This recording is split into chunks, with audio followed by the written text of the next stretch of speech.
మరి వాళ్ళే వాక్యాన్ని నేర్చుకుంటే, వాక్యాన్ని చదవగలిగినటువంటి చదువు ఉంది నీకు, స్పష్టమైనటువంటి కంటి చూపు ఉంది నీకు, కానీ ఏం చదువు? వాక్యం చదువు. మరి చదవాలి, చదివితేనే అసలైనటువంటి విశ్వాసం నువ్వు. గ్రుడ్డివాడు గ్రుడ్డివానికి దారి చూపించగలడా? ఒకవేళ చూపిస్తే వాళ్ళిద్దరూ ఎక్కడ పడిపోతారు?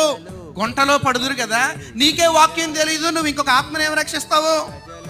నీకే వాక్యం తెలీదు, ఎవడన్నా వచ్చో ప్రశ్న వేస్తే సమాధానం ఏం చెప్తావు నువ్వు?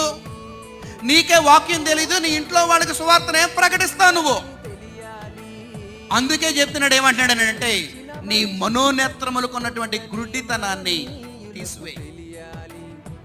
నేను పాటలు పాడేస్తానండి, సరిపోదండి. పరిచర్య విపరీతంగా చేస్తానండి, అస్సలు సరిపోదండి. అందరికంటే ముందు వచ్చేస్తానండి, అది సరిపోదు.